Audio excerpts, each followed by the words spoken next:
Gente, bom dia, a paz de Jesus seja sobre nossa vida. Luiz, algumas semanas atrás, ele pregou uma série de mensagens baseando-se em Lucas, capítulo 15, texto conhecido como a parábola do filho pródigo. E desde então, até partilhei com ele, alguns domingos atrás, esse texto tem saltado aos meus olhos, tem saltado ao meu coração, algumas verdades ainda que de modo algum ousaria aqui complementar, mas tão somente expor também aquilo que o Espírito Santo tem ministrado ao meu coração nesse texto equivocadamente conhecido como a parábola do filho pródigo. E por isso convido você a abrir a sua Bíblia no Evangelho de Jesus, segundo escreveu Lucas, capítulo 15, abre aí. Lucas, capítulo 15, leremos dos versículos de número 11 até o versículo de número 19. Lucas 15, Monte da Amendoeira. Irmão, já fui muito abençoado aquele lugar lá. Fizemos um propósito lá antes de casar, né, Roberto? Fizemos um propósito antes de casar. A gente tinha nada, né? Deixa eu contar uma história para vocês aqui, a gente leu o texto. Qual o seu nome? Jéssica? Jéssica, fizemos um propósito no Monte da Amendoeira. Eu tinha 18, Roberta tinha 16, a gente ia casar, e a gente já tinha tudo para casar, tudo, a gente já tinha tudo. Só faltava casa, um emprego, dinheiro para manter, o restante a gente já tinha tudo, beleza? Eu estava entrando na faculdade, estava indo para o seminário também, e a gente queria casar. E eu me converti dos 16 para os 17, uma vida extremamente desviada, translocada. E Jesus me chama, me resgata, minha vida é transformada, já namorava a Roberta, tinha engravidado uma moça, e aí minha família toda se converteu, minha mãe, meus irmãos, a Roberta, eu. E aí, desde então, eu fui para um campo missionário, fiquei um mês lá no Piauí, no campo missionário, e senti no coração o chamado de Deus. Jesus me chamou para pregar o Evangelho, me chamou para o ministério pastoral, e toda a igreja que a gente ia, Deus sempre usava alguém para falar assim: olha, Deus tem pressa na tua vida, você tem que casar. Deus tem pressa, tem que casar. Só que não era uma igreja, eram várias igrejas, até que minha mãe, irmãos, é aquela pentecostal mesmo, aquela que 3 horas da manhã, a gente tem um grupo dos filhos dela, e todo dia, 3 horas da manhã, 3 e pouca da manhã, ela manda áudios de 5 minutos, 10 minutos, as orações delas pela nossa vida. E aí minha mãe levou a Roberta numa igreja lá em Iguaba, uma igreja de um pastor cego, e falaram assim: vamos, meu filho. Eu estava também, e pensei comigo, julguei, coisa de seminarista de primeiro, segundo e terceiro ano. Todo seminarista, primeiro, segundo e terceiro ano, acha que é Deus, que sabe mais tudo, porque aprendeu meia dúzia de coisinha ali, ele acha que sabe tudo, e julguei no coração: o que eu vou fazer na igreja de um pastor cego? O cara não sabe pregar, o cara não lê, e a igreja era simples, não acreditava que tinha uma Bíblia em braille, e isso há 18 anos atrás, a gente está 17 anos casado, e julguei, não fui, irmã Sandra. E aí Roberta foi com minha mãe, e aí chegou lá, o pastor cego entregou uma profecia para Roberta, falou para ela assim: Deus está colocando um monte de caixa na sua mão, e está entregando a chave de uma casa. Roberta chegou, falou, tomei posse, né? Você pode até não acreditar não, mas se tu não tomar posse, tu perde a bênção. Tomei posse, Jéssica, e aí fizemos uma campanha lá no Monte da Amendoeira, campanha de oração. Acho que era segunda ou sexta-feira, cedo, acho que era sexta-feira, a gente ia para lá: Jesus, dá um sinal, o que você quer, o que o senhor quer, pá, dá um sinal. E aí, Sancler, na casa dos meus sogros moravam na frente, e atrás da casa dos meus sogros moravam numa casinha atrás. Na casa da frente deles tinha lá o avô da Roberta. O avô da Roberta morava lá. Tá rindo de quê já? O avô da Roberta morava na casa da frente, e os pais dela moravam numa casinha atrás.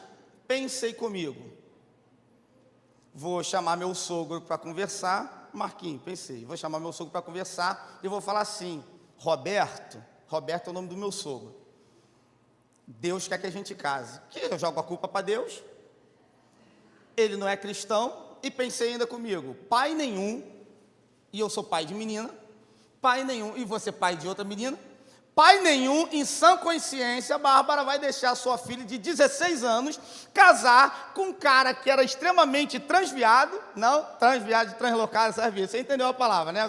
Cuidado com a conotação que você dá. Um cara de uma vida louca, louca, louca, pai nenhum vai liberar. Pensei comigo, mas pensei também, o que pode acontecer? Eles vão lá para trás, meus sogros vêm para cá para frente, tem um quartinho ali, fica para o avô dela, só que morava um tio-avô. E tio-avô, irmão, no direito penal, a gente diz que tio-avô é uma norma penal em branco, é uma coisa que você não sabe para que serve. O tio-avô é uma pessoa em crise, ele não sabe se ele é tio, a criança não chama de tio porque não é irmão, e ele também não gosta de ser chamado de avô porque tem crise então o tio-avô é uma pessoa em crise, que tem que fazer análise. E aí morava um tio-avô de Roberta, Antenor, repete comigo, Antenor. Repete, igreja, Antenor. Antenor. Pensei, Antenor, eles arrumam um lugar para Antenor. E a gente lá na campanha, na oração, pastor Luiz Eduardo. Oração no monte, Jéssica, a gente na oração. Pá, Jesus, a promessa. Chamei meus sogros para conversar. Isso é real, gente, real. Roberto aqui testemunho.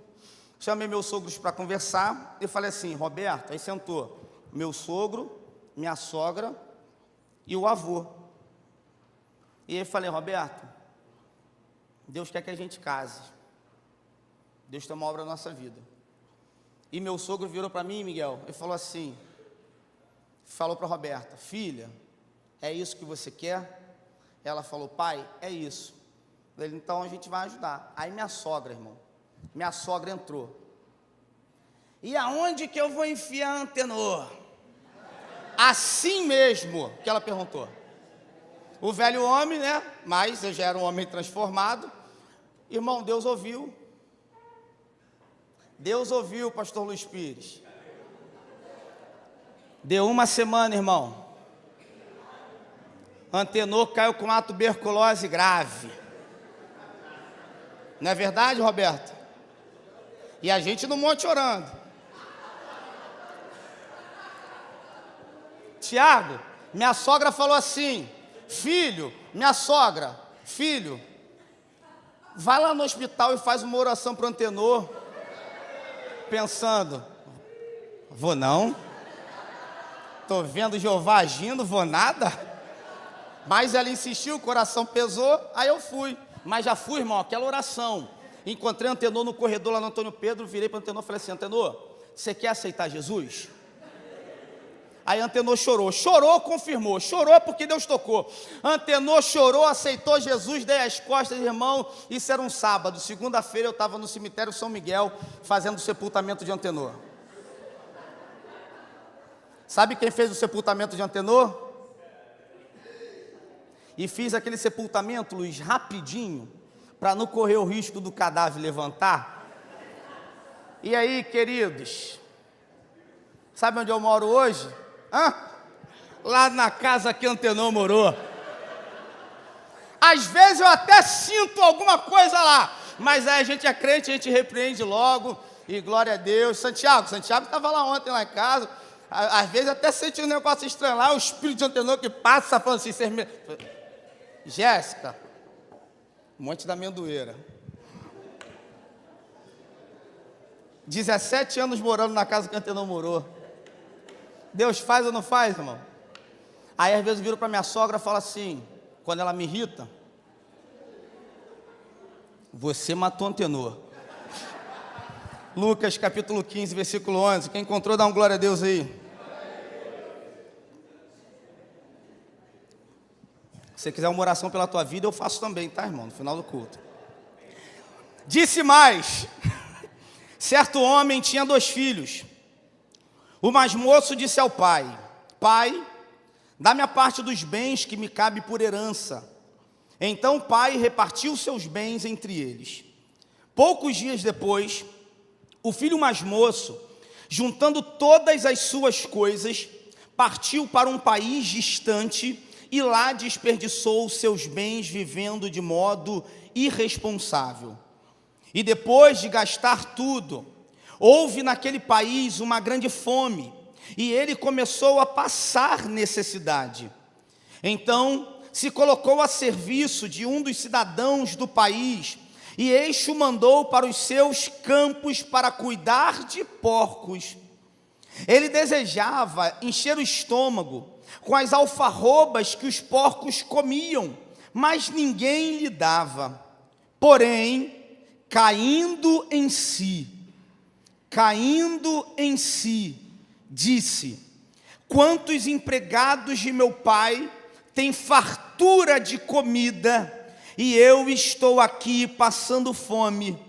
Vou me levantar, irei até meu pai e lhe direi: Pai, pequei contra o céu e contra ti, não sou digno de ser chamado teu filho, trata-me como um dos teus empregados. Até aqui. Irmão, já ficou muito claro na pregação do pastor Luiz Pires, que o capítulo 15 do Evangelho de Lucas, ele expõe ali toda a ação de Deus em relação à salvação do homem. Nas duas primeiras parábolas que antecedem aqui o versículo 11, a parábola do filho pródigo, nós vemos ali a ação de Deus em resgatar, a ação de Deus de ir atrás, a ação de Deus de buscar aquele perdido, a ação de Deus de reencontrar aquele que é filho, aquele que é ovelha, mas que estava distante ou que estava perdido.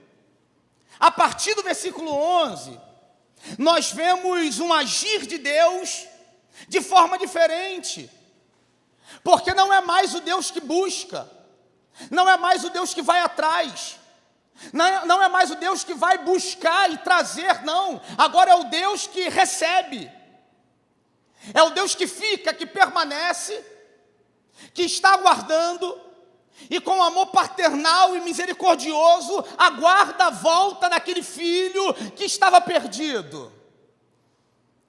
No ano de 399, Agostinho de Hipona, mais conhecido como Santo Agostinho, ele pregou esse sermão, ele pregou essa mensagem, a mensagem de número 112 dele, do seu ministério. E Agostinho faz uma exegese, uma aplicação, uma interpretação muito necessária para os nossos dias, para nos recordarmos nesses dias. De modo nenhum, Fernando, Jesus aqui na parábola do filho pródigo, ele estava trazendo um tratado de como pais e filhos devem se tratar em casa. Jesus não estava trazendo conselhos para filhos, Jesus não estava trazendo conselhos para pais, embora, obviamente, de Gênesis a Apocalipse, toda a Escritura, toda a Bíblia, a Palavra de Deus, ela tem a sua aplicação direta, individual na nossa caminhada, na nossa existência. Agostinho vai dizer que esse texto, o prólogo, o título, o tema desse texto, deveria se chamar não outro senão a paternal misericórdia de Deus com a fraqueza humana. O Deus que é Pai, conhece os filhos e reconhece a fragilidade e a fraqueza dos seus filhos, e ainda assim, isso não é o motivo suficiente para impedi-lo de receber o amor desse Pai. O Pai nesse texto é Deus. O filho mais velho é o povo judeu. O filho mais novo é o povo gentio. E quando eu olho para essa interpretação de Agostinho, e essa exegese necessária para nós, obviamente que nós sabemos que nós não somos judeus. Nós somos gentios. Nós somos aqueles que receberam das migalhas que caíam da mesa dos filhos. Nós somos aqueles que recebemos o amor porque os filhos rejeitaram, e graças a Deus fomos amados, e somos amados. E quando Jesus expõe essa história da paternal misericórdia de Deus, o pano de fundo, o contexto do texto, nada mais é do que o arrependimento humano. Ele é capaz de produzir, de alcançar o perdão de Deus. Deus não te perdoa pela tua intelectualidade, Deus não te perdoa pela tua inteligência, Deus não te perdoa pela tua conta bancária, Deus não te perdoa pelo teu currículo acadêmico, Deus não te perdoa pelo carro que você tem.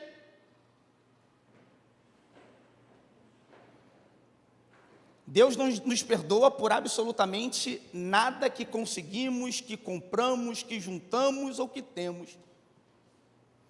Para que alcancemos o perdão de Deus, é necessário tão somente arrependimento. Porque é como diz o próprio escritor bíblico: a um coração quebrantado e contrito, o Senhor não resistirá. E é isso que fala Lucas 15. O contexto é um perdão do Pai. O contexto é um arrependimento, que daqui a pouco nós vamos falar sobre esse arrependimento do filho, mas é um arrependimento de um filho. E o que acontece na história? O homem tem 2 filhos, um filho mais velho, um filho mais moço. E esse filho mais moço, que tinha tudo para ser um filho prodígio, ele opta a ser um filho pródigo. Ele tinha tudo para ser prodígio, mas ele faz uma escolha em ser pródigo. Ele vai ao pai e fala para o pai: você já conhece a história, já leu, Luiz já fez uma série aqui de mensagens muito interessante e espirituosa para nós.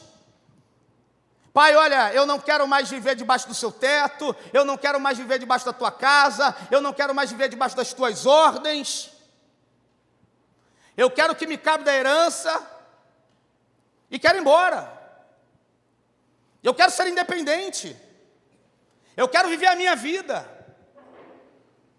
E aí, quando nós trazemos para a nossa vida e para a interpretação do texto, como gentios que somos, da herança do filho, não tem nada a ver com parte monetária, financeira. Mas eu e você, nós recebemos uma herança de Deus. Na teologia sistemática, e nós estudamos isso aqui no seminário, nós estudamos atributos de Deus. E quando estudamos atributos de Deus, tem os atributos incomunicáveis, que são aqueles atributos que somente Deus tem, aquelas características que somente Deus tem, e tem os atributos comunicáveis, que são as características que Deus tem como ser perfeito, mas Ele, pela tua misericórdia, pela tua benevolência, Ele resolveu partilhar comigo e contigo. Então recebemos de Deus inteligência, recebemos de Deus a capacidade de andar, de viver, de respirar. Recebemos atributos de Deus, que mesmo recebendo essa porção de herança de Deus, teimamos em dizer: eu quero ser independente, porque eu quero ser o Senhor da minha vida. Nós que somos pais, nós temos sonhos para os nossos filhos. Nós temos projetos para os nossos filhos. E eu te pergunto, qual foi o momento que você orou perguntando para o Senhor: Senhor, o que o Senhor quer de profissão para o meu filho, para que eu já possa ir conduzindo ele, para que ele seja instrumento do Senhor? A gente não faz. A gente não faz.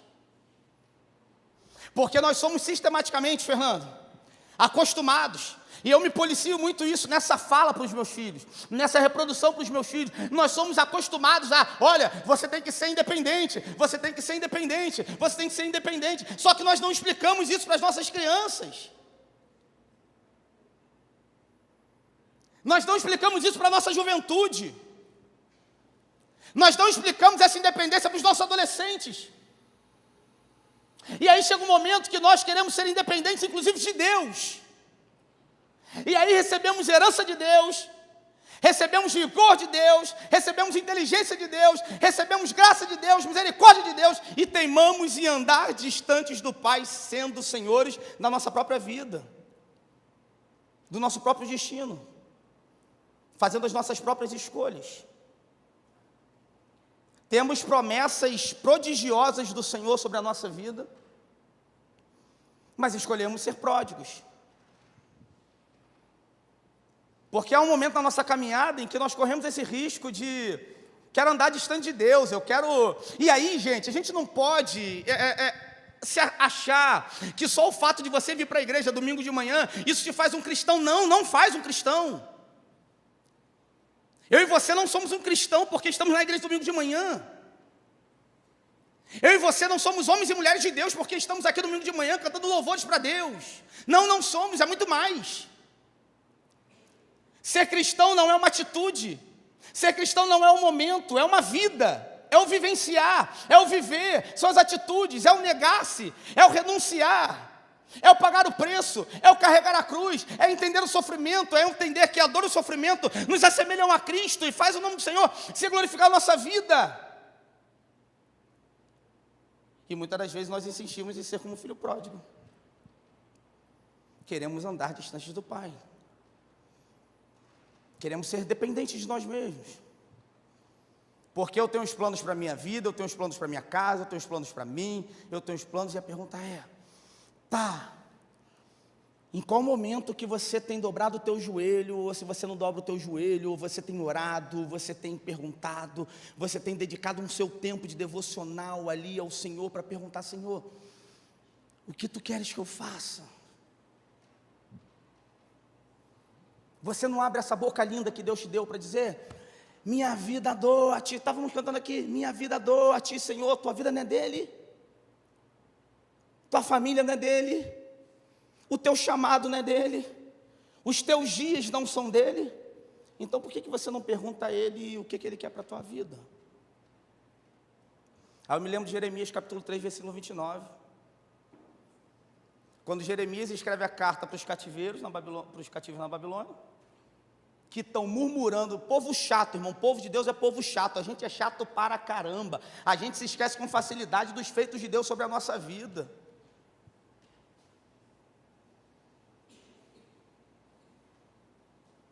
O povo está no cativeiro babilônico, por quê?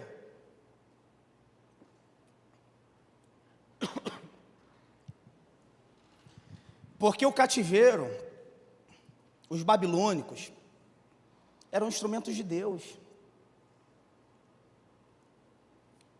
Olha, Satanás levou o povo para a Babilônia.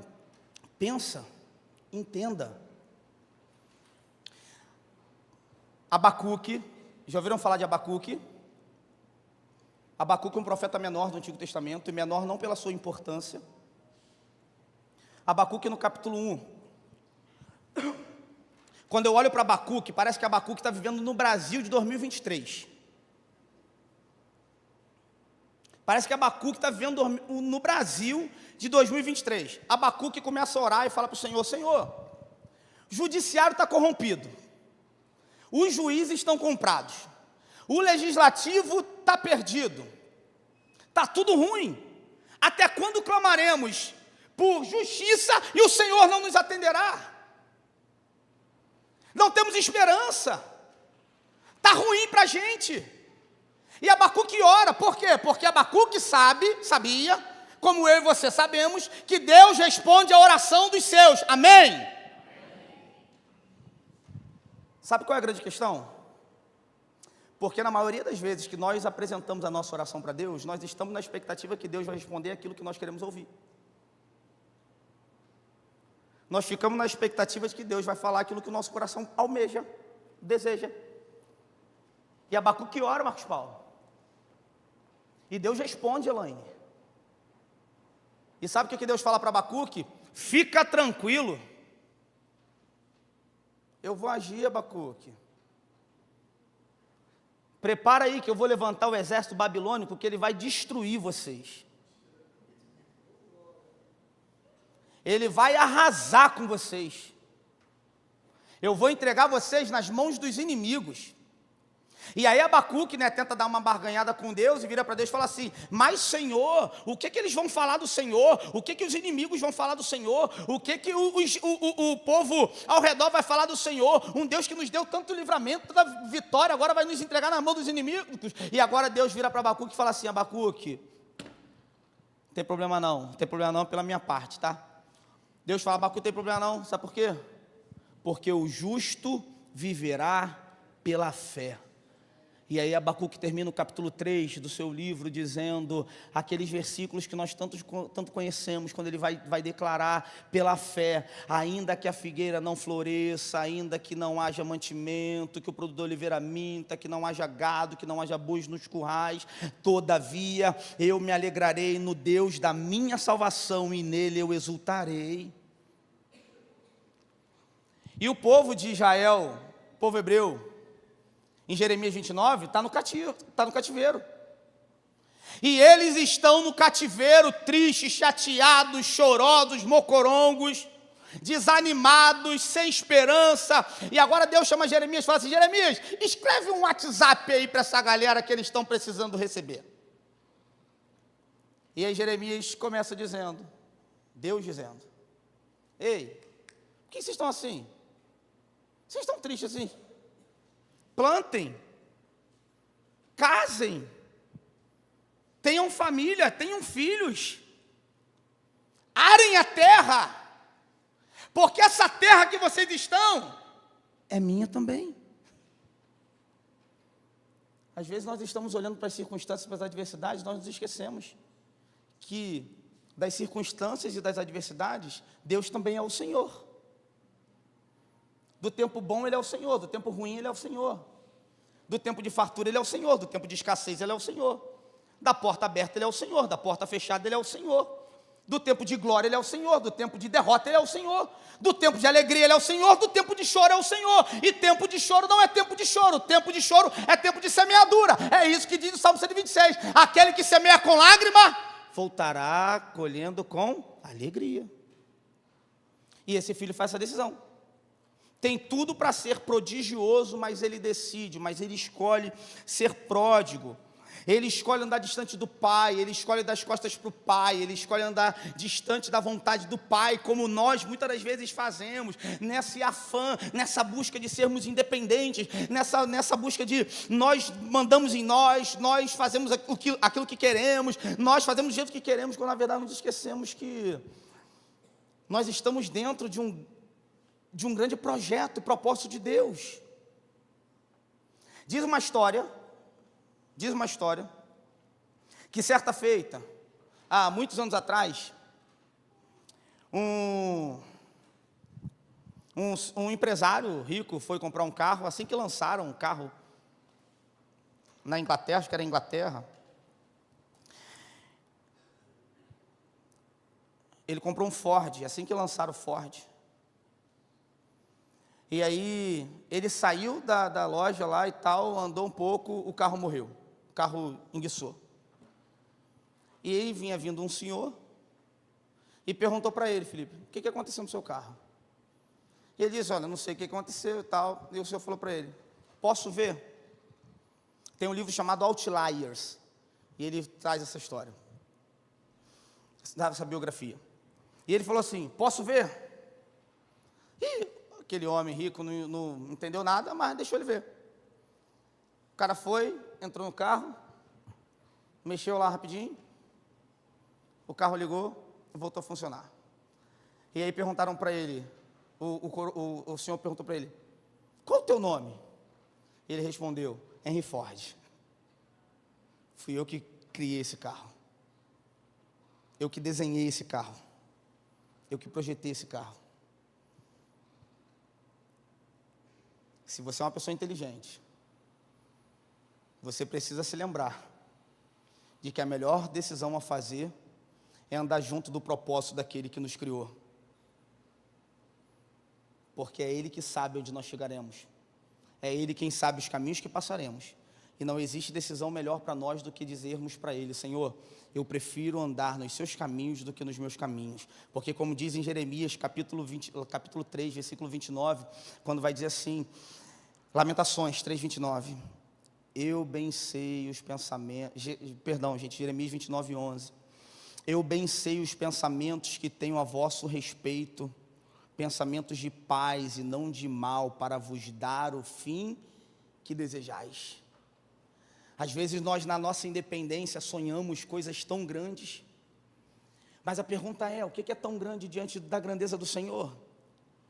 O que é tão grande que possa ser maior do que a grandeza dos projetos e dos planos do Senhor para a minha vida, para a tua vida, para a nossa casa, para a nossa família, para a nossa igreja, para o nosso ministério, para o nosso chamado. E esse jovem é um exemplo claro para nós, de que todas as vezes que nós decidimos pegar a herança que Deus nos deu e andarmos distante do Senhor, o final é um só: humilhação, vergonha, necessidade. Porque esse jovem, ele vai embora, e a Bíblia diz que ele gasta tudo dissolutamente. Ele gasta na esbórnia, ele gasta na bagunça, ele gasta na prostituição. Ele faz tudo de errado. Afinal de contas, está longe do Pai. Afinal de contas, está distante do Pai. E já que eu estou distante do Pai, eu posso fazer tudo o que eu quero fazer. Eu tenho agora autonomia. Eu sou dono de mim. E ele começa agora a gastar tudo, vivendo dissolutamente, como se o mundo fosse acabar hoje. E aí chega um tempo de fome.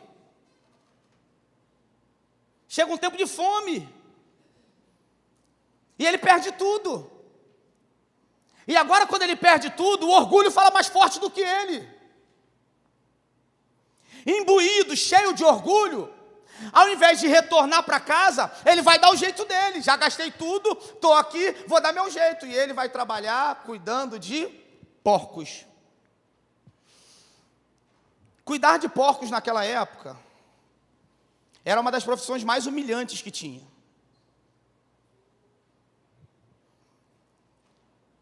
Os porcos, eles eram sinônimo de humilhação, sinônimo de coisa ruim, de coisa suja, imunda. Lembram do texto em que Jesus repreende Legião? Legião entra na manada de porcos. E agora esse jovem, ele está cuidando de porcos. E agora ele olha para a vagem lá, que os porcos estão comendo, para as alfarrobas, e ele sente vontade de comer daquelas alfarrobas. Ele sente vontade de comer daquela comida. Ele sente vontade de se saciar com aquilo.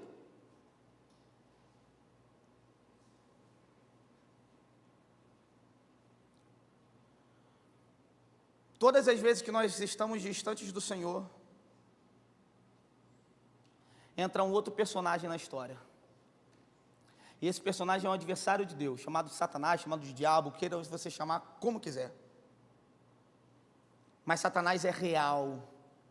O mundo espiritual é real.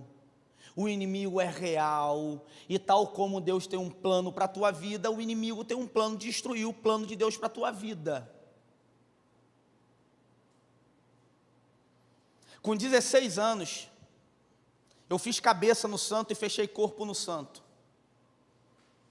Meu avô é pai de santo, não sei se eu acho que já falei isso aqui. E com 16 anos eu deitei no santo, fiz cabeça no santo, irmão, eu vi muita coisa acontecer.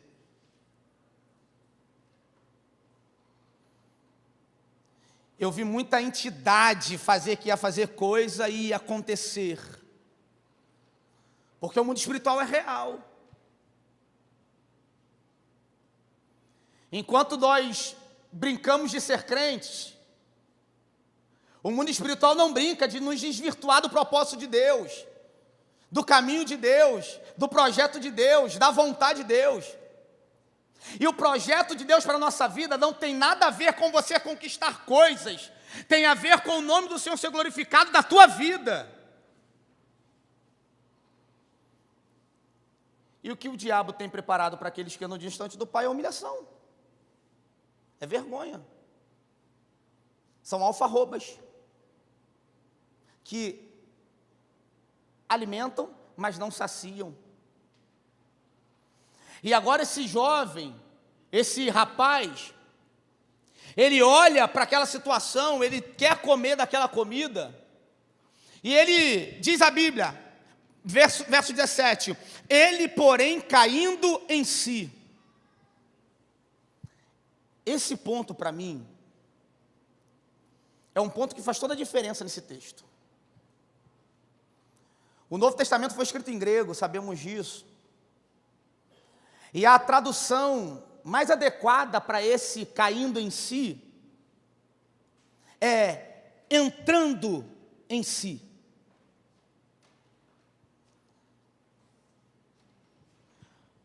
Existia um entendimento nessa época. Vou dar uma aula rapidinho, pessoal, os adolescentes vão fazer Enem. No século V a.C., houve um homem, um pensador, filósofo, chamado Sócrates.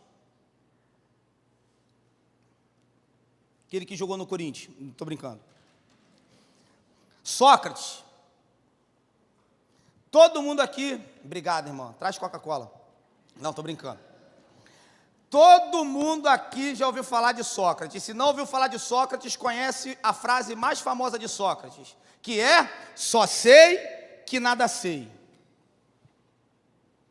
Como que Sócrates chegou a essa fala? Sócrates morava em Atenas, na Grécia, e ele tinha um método de tirar conhecimento das pessoas chamado de maiêutica. A mãe de Sócrates era parteira.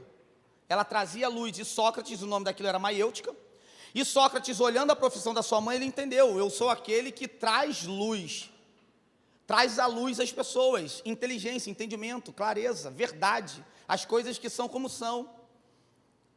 E Sócrates, por conta disso, ele era considerado um homem muito sábio, muito inteligente. E os homens ao redor de Sócrates, bem como seu aluno mais famoso, Platão, eles diziam que Sócrates era um homem diferenciado, era um homem inteligente. Só que lá em Atenas tinha um oráculo. O oráculo era onde as pessoas daquela época se consultavam. E tinha um oráculo de Delfos. E no umbral do oráculo de Delfos tinha uma escrita, e a escrita era: conhece-te a ti mesmo, que inclusive é a base do cristianismo, porque é a base da teologia de Santo Agostinho. E Sócrates entra no oráculo e vai lá se consultar com a pitonisa.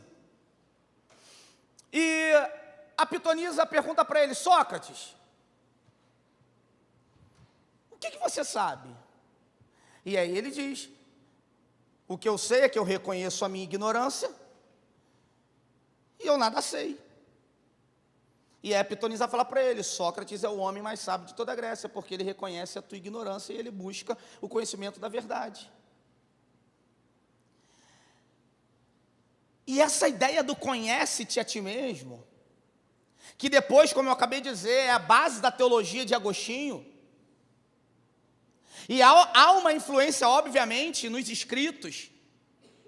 Quando Lucas vai dizer, e caindo em si, o que Lucas está querendo dizer é entrando em si, é conhecendo a si mesmo. E não há como o homem se conhecer distante do Criador. Não há como o homem se conhecer de verdade distante de Deus. Não há como o homem entrar em si mesmo, cair em si, conhecer as suas fragilidades, as suas fraquezas diante de Deus, saber quem Ele é diante de Deus. Quem somos nós? Miseráveis, pobres, cegos e nus diante do Senhor. Homens e mulheres carentes da graça de Deus que foram alcançados. Nenhum de nós aqui, irmão, por melhor que você ache que você é, nenhum de nós tem legitimidade diante do Senhor. Nós somos todos iguais. Como diz aquele samba aí, você que veio do mundo, que foi sambista: se gritar pegar ladrão, não fica um, meu irmão. Se gritar pecador cá dentro, sumiu todo mundo. Porque esses somos nós. Mas como que nós conseguimos reconhecer quem nós somos? Somente quando nós estamos conectados com aquele que nos criou, porque somente Ele nos coloca diante de um espelho e nos mostra quem somos. Lembram de Isaías capítulo 6? Isaías capítulo 6, no versículo 1, vai dizer assim: no ano em que morreu o rei Uzias, eu vi o Senhor assentado num alto e sublime trono. E não bota o texto não, porque se eu errar, você me envergonha. Eu não vou errar não. E a glória do Senhor invadiu o ambiente e tal, e de repente eu disse: ai de mim, porque vi o Senhor. Isaías entra em crise, Luiz. Isaías era primo de Uzias, que era o rei. Quando você pega o capítulo 2, 3 e 4 de Isaías, você percebe que Isaías está assim: ai de fulano, ai de Bertano, ai de Cicrano. A palavra é Cicrano mesmo, tá? Não acho que o pastor errou, não. Ai de Cicrano, ai de não sei quem lá mais. Isaías sai, ó, pá, pá, ai, ai, ai, ai de você, ai, ai, pecador. E agora Isaías vê a glória de Deus, e João, mais lá na frente, vai falar que Isaías viu a natureza de Jesus. E Isaías declara: ai de mim. Eu penso que nesse momento, quando Deus mostra a sua glória para Isaías, Deus coloca um espelho na frente dele. E quando Deus coloca um espelho na frente dele, ele vê quem ele é. E quando ele vê quem ele é, ele percebe que ele não tem tempo para ficar falando ai para ninguém, porque o mais pecador de todos é ele. E ele declara: ai de mim, porque sou um homem de lábios impuros, vivo no meio de um povo de impuros lábios, e os meus olhos viram a glória do Senhor. Não tem como cair em si sem estarmos perto de Deus. E o cair em si, quando diz ele caindo em si, é exatamente o ponto de transformação da vida desse jovem. É exatamente o ponto de transformação na vida desse homem. É entrar em si, é encontrar consigo. Quem é você, irmão? Quem é você, irmã? Quem é você até hoje? Como que está a tua vida até hoje? Ah, eu sou o fulano de tal. Tá, beleza. Mais profundo do que isso, quem é você? Quem é você não na tua ótica, quem é você não na sua análise, quem é você não no olhar social da comunidade, não. Quem é você daquilo que Deus estabeleceu para ti, para a tua vida, para a nossa vida, para o nosso chamado, para o nosso ministério. E agora esse jovem, ele cai em si, ele entra em si e fala: caramba, o que eu estou fazendo? É preciso entrar em si para que reconheçamos as nossas atitudes erradas diante de Deus. É preciso entrar em si para que reconheçamos que somos dependentes da graça de Deus. É preciso entrar em si para que busquemos cada dia mais ter um relacionamento aprofundado com o Senhor. Afinal, como declaramos, Ele precisa ser tudo o que temos. Deus me deu uma esposa linda, Deus me deu filhos lindos, deu para você também. Pastor Luiz Eduardo, Deus deu para Simone um homem lindo. É verdade. Filhos lindos. Aqui, preciosidade. Deus deu para ler. Varão desse, lindo, varão lindoso desse.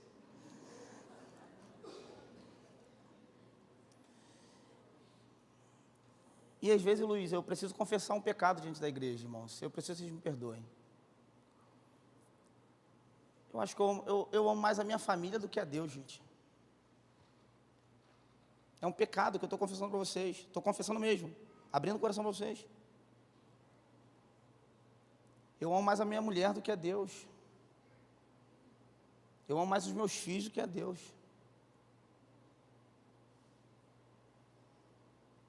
E é o meu pecado.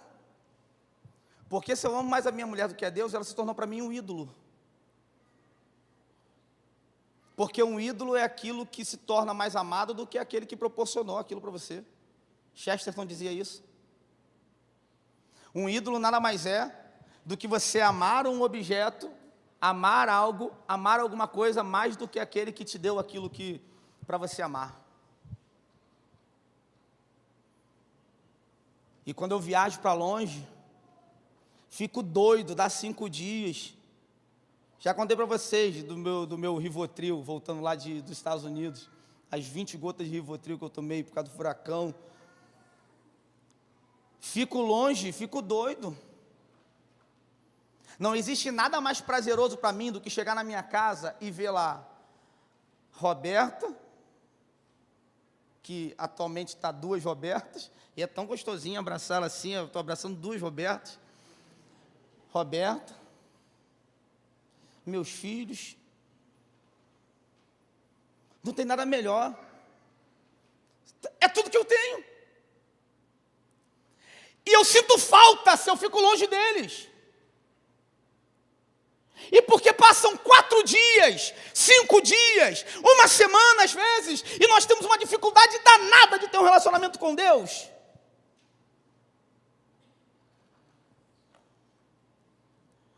Eu não tenho tanta saudade de Deus quanto eu tenho saudade da minha esposa. Eu não tenho tanta falta de Deus como eu tenho falta dos meus filhos.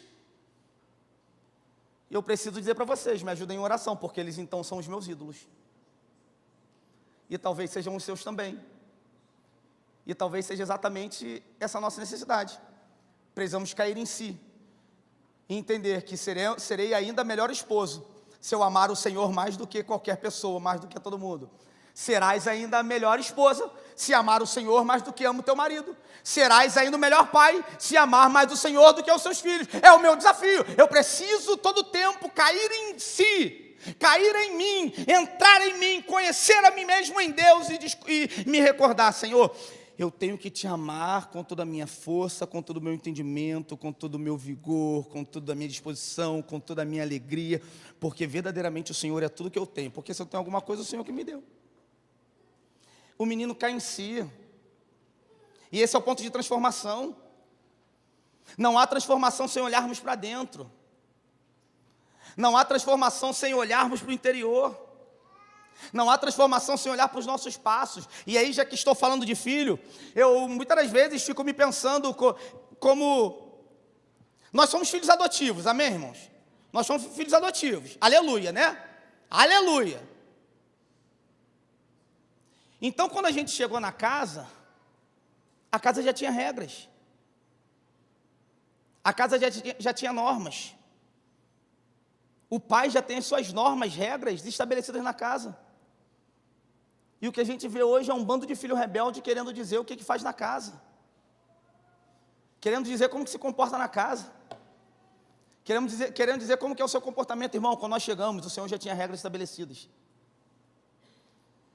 E você não faz favor nenhum para o Senhor sendo cristão. Você não faz favor nenhum para o Senhor dizendo que o ama. Favor nenhum você faz para Ele. Você faz um grande favor para você. Porque fora disso, tem um lago de enxofre, com fogo, um sofrimento eterno, para você passar a sua eternidade. Eu não sei quanto tempo dura uma eternidade, mas eu acho que é tempo para caramba. Eu não gosto de calor. Estou aqui não está calor, mas eu já estou suando, então eu detesto o calor. Eu não quero ir para o calor de jeito nenhum, eu quero ir para o paraíso, porque o paraíso é fresco. Ele cai em si, ele entra em si. Precisamos lembrar quem somos. Eu acho que eu perdi uma amiga, há 2 semanas atrás. Obrigado, tá, irmão? Deus te faça cantar cada vez melhor.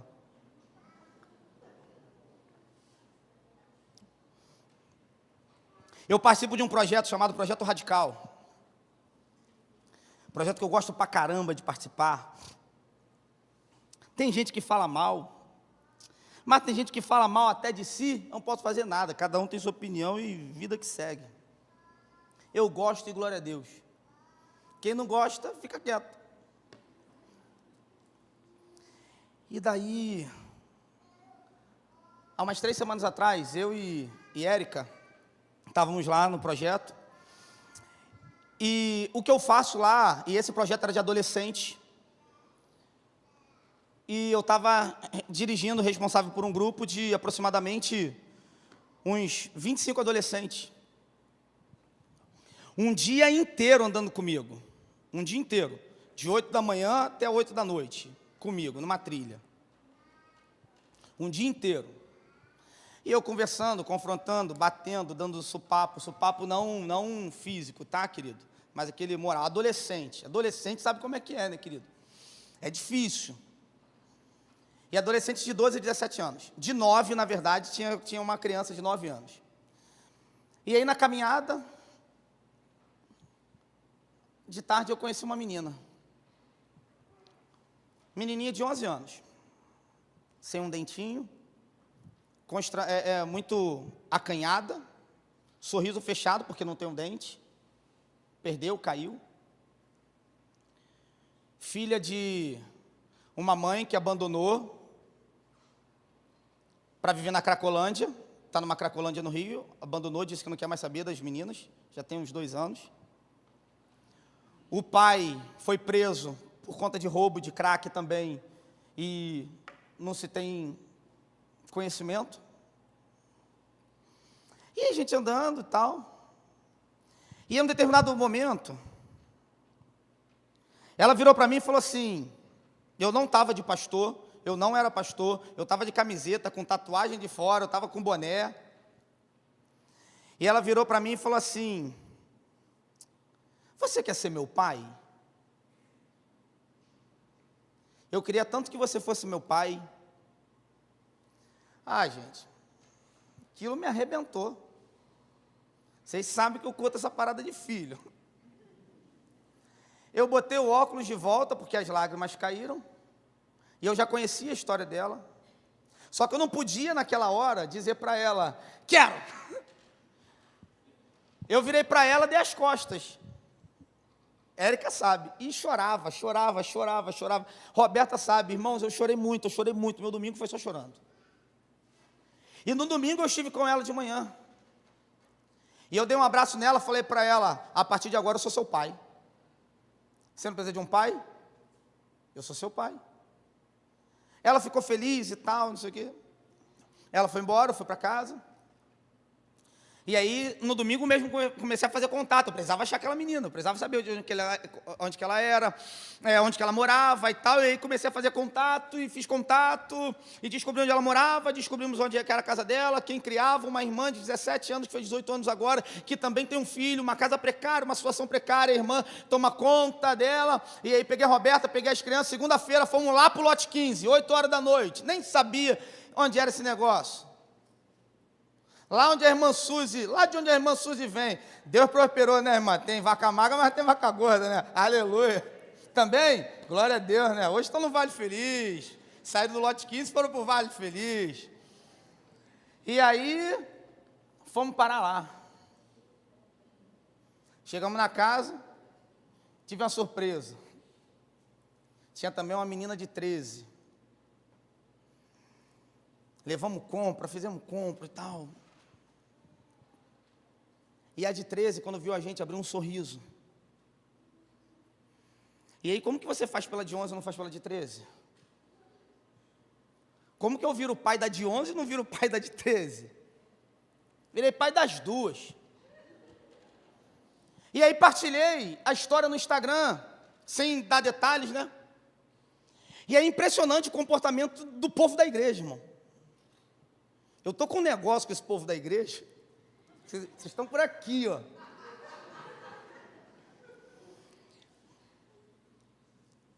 Porque a gente precisa cair em si. E aí uma amiga, mora até aqui em Itaipu, também.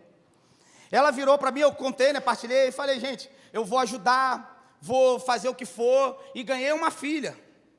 E ela ganhou um pai. E ela mandou para mim assim, também é da igreja, hein? Vitor, não faz isso. Você está na emoção, e não sei o quê, e não sei o que lá, e não sei o que lá mais, e veio pagando um sermão para mim. Irmão, deixa eu contar uma coisa para vocês. Eu estou aqui só 1 ano, né? Vocês não me conhecem muito. Mas eu não suporto conselho quando eu não pedir. Principalmente de quem não tem moral para dar conselho. Eu tenho dificuldade. Carrega isso para a sua vida. Te pediram conselho, você dá. Não é só comigo, não. Te pediram conselho, você dá. Te pediram opinião, você dá. Se não, ó, ora, entrega para Jesus. Jesus ouve e não fala para ninguém. Então você não perturba ninguém. Aleluia, aleluia. E aí ela veio me dando um monte de sermão, e eu virei para ela e falei assim, fulana, admiro você, porque se o seu pai não agisse na emoção, hoje você estava na sarjeta com sua mãe até hoje, hein? Não se esqueça que você é uma filha adotada. O pai dela, que não é o pai dela, assumiu ela quando ela tinha 6 anos de idade. Hoje ela tem 36. O pai dela é um grande empresário, um grande funcionário da Petrobras. Tem dinheiro pra caramba, ela tem uma vida boa pra caramba, mas ela foi adotada. Eu falei para ela, não se esqueça que você é uma filha adotada. É preciso que a gente caia em si. Porque às vezes a gente esquece do que Deus fez na nossa vida e a gente sai sentenciando todo mundo como se não tivesse jeito, ou salvação ou graça para a vida deles também. Trouxe para minha casa as duas, tem passado os dias lá em casa, tem ficado lá em casa, o carro está cheio, dorme na cama dos meninos, os meninos dormem no sofá, porque elas são meninas, meninas têm preferência, e eles têm que entender isso. Dorme os meninos na cama com a gente, as meninas estão felizes, estamos ajudando, e vamos fazer o que fizer, e se tiver que morar lá em casa, vai morar, e se tiver que fazer adoção, vou fazer também. O que eu não posso é daqui a pouco falar assim, o traficante pegou a menina e agora ela é marmitinha de traficante. Ou vocês acham que isso não acontece? Talvez é uma realidade distante aqui do Vale Feliz. Por quê? Porque aqui não tem grandes comunidades. Mas nós deixamos uma creche lá no Fazenda dos Mineiros, que foi um projeto pioneiro lá da nossa igreja, que atende mais de 90 crianças. E eu tenho hoje meninas de 11, 12 anos que se tornam mulheres de traficantes, e ai delas dizerem não. E aí sabe o que acontece? A gente está em casa orando. A gente precisa cair em si, igreja, e entender que nós temos um papel a fazer. E aí, uma outra pessoa veio falar comigo também da igreja, eu falei assim, tá, o que a gente faz?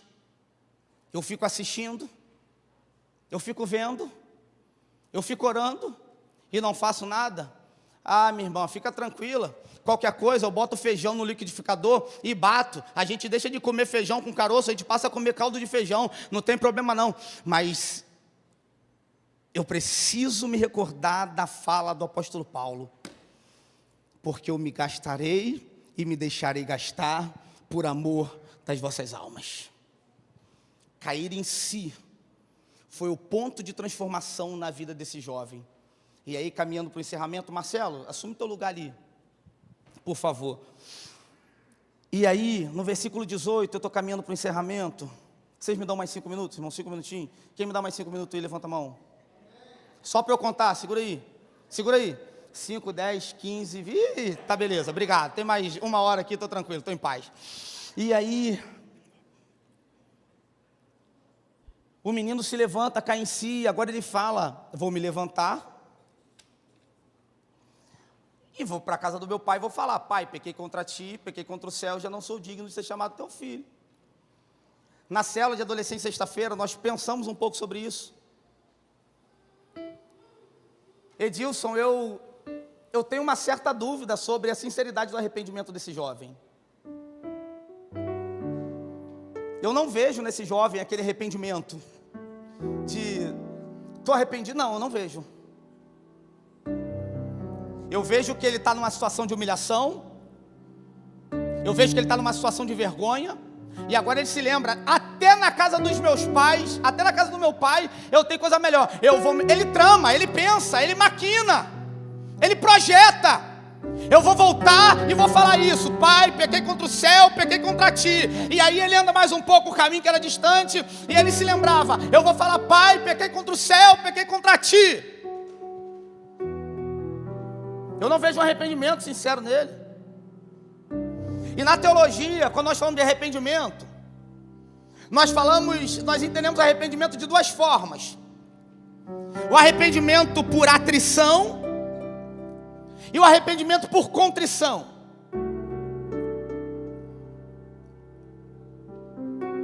O arrependimento por atrição é um arrependimento imperfeito. É um arrependimento que, olha, estou me arrependendo não por quem Deus é, estou me arrependendo porque se eu não me arrepender, eu vou para o inferno. Estou me arrependendo não porque estou com saudade do meu pai, estou me arrependendo porque na casa do meu pai eu como melhor do que o que eu estou comendo aqui. Então é arrependimento por contrição. Não estou me arrependendo porque eu amo meu pai, estou com saudade dele. Estou me arrependendo dos meus pecados e delitos porque eu amo o Senhor. Esse é o arrependimento ideal, é o que eu falei no início. Quando o salmista vai dizer, um coração quebrantado e contrito, Deus não resiste. Mas ei, o texto não fala sobre um filho pródigo. O texto não fala sobre um filho mais velho. O texto fala sobre um pai amoroso e misericordioso. E até para arrependimentos imperfeitos, o pai também recebe com amor e tem um lugar guardado dentro de casa. Às vezes nós nos cobramos porque somos tão imperfeitos e achamos que por conta da nossa imperfeição Deus não recebe, Deus não faz, não sei o quê. Meu irmão, arrependimentos imperfeitos, o Senhor também agracia com a tua misericórdia. E aí o menino volta para casa. E quando ele está chegando em casa, o Salmo 139 se cumpre. Porque quando ele está chegando em casa, quem está na porta? O pai. E aí é o cumprimento do Salmo 139 que diz: tu me sondas e me conheces, sabes quando assento, quando me levanto. Conheces o meu deitar, levantar, penetra os meus pensamentos. Ainda que antes a palavra me chegue à boca, tu conheces, Senhor. O pai na porta é o cumprimento do Salmo 139. Sabe por quê? É o pai que conhece o coração do filho e sabia exatamente o momento que o filho ia retornar. Irmãos, em nome de Jesus, é preciso que nós entremos em nós. Lembremos-nos quem somos. Lembremos-nos para que estamos aqui. Qual o propósito de Deus ter te plantado nessa igreja? Qual o propósito de Deus ter nos plantado nessa igreja? Qual o propósito dessa igreja plantada nesse lugar? Qual o propósito que Deus te deu inteligência? Qual o propósito que Deus te deu força? Qual o propósito que Deus te deu vigor? Qual o propósito que Deus te salvou? Deus não te salvou apenas para mais uma pessoa ir morar no céu. Não foi por isso. Deus salvou porque tem uma obra grandiosa para fazer através da tua vida. Desde a criança mais... Desde eu ia falar Manu vai ser a próxima, né? Desde a Bela, que está na barriga ali de Roberta, até o pastor Luiz. Do mais novo ao mais velho aqui nesse lugar.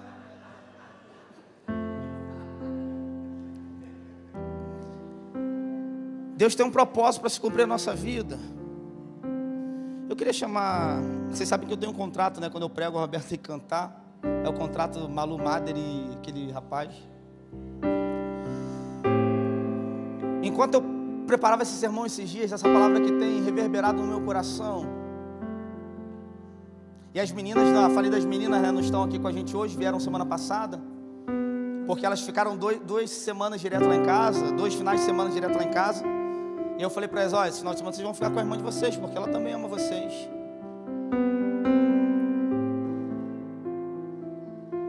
E o amor que eu dou para os meus filhos, e o desgastar que eu dou para os meus filhos, eu darei para quantos filhos o Senhor me der. Quer sejam filhos pequenos, quer sejam filhos velhos.